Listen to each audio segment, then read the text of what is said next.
তো hey guys, আজকে আমি চলে এসেছি আমাদের ছাদে, কারণ মানে খুবই বৃষ্টি হয়েছে, তার সাথে অনেক ঝড় হয়েছে। তো এতটাই ঝড় হয়েছে যে অনেক আম পড়েছে, বিদ্যুৎ চমকিয়েছে। কারণ আমাদের এখানে আম গাছের সংখ্যা এমনিতেই অনেক বেশি, তার জন্য অনেক আম পড়েছে। তো বৃষ্টির আগে কিন্তু অনেক প্রচণ্ডই অন্ধকার লাগছিল, আর বৃষ্টি হয়ে গেছে, এখন থেমে গেছে। এখন এত আলোকিত হয়ে গেছে যে পুরো দুপুরের মতন লাগছে।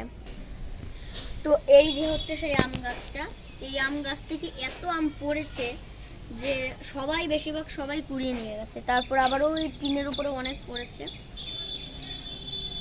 ঝড়ে। তো আমার চোখের সামনে এখন যেই আমগুলো, তো গাইস আমার একটু ভুল হয়ে গেল, তো আপনারা কিছু মনে করবেন না।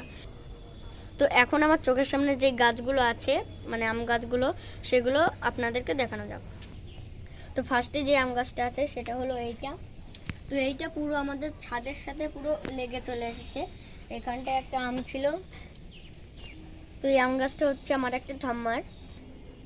তো ওই যে যে আম গাছটা দেখছেন, ওইটা হচ্ছে আমাদের নিজস্ব গাছ, আম গাছ। তো ওই যে যে আম গাছটা আছে ওখানটাই, ওই আম গাছটা হচ্ছে এই বাড়ির একটা জেঠুর। তো এইটা হচ্ছে আর একটা লোকের গাছ। এখানে একটা আম গাছ আছে আর একটা। তো আর এই গাছটা হচ্ছে আমার একটা কাকার।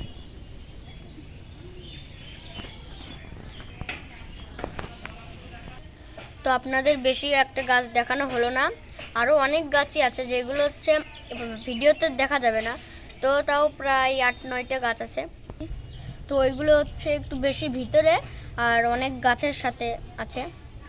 তো আপনাদের একটু প্রকৃতির দৃশ্যগুলি দেখানো যাক।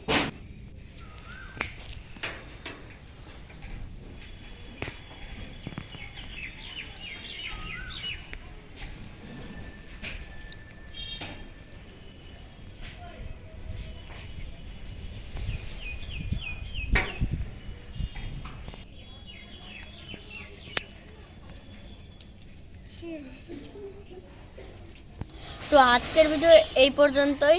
আর আপনারা এই গরমের সময় কে কে কয়টি আম কুড়িয়েছেন অবশ্যই কমেন্টে জানাবেন। তো আমাদের চ্যানেলটাকে সাবস্ক্রাইব করে আমাদের পাশে থাকবেন। তো আমাদের পরের ভিডিও খুব তাড়াতাড়ি আসবে। তো আপনারা সকলে ভালো থাকবেন, বাই বাই।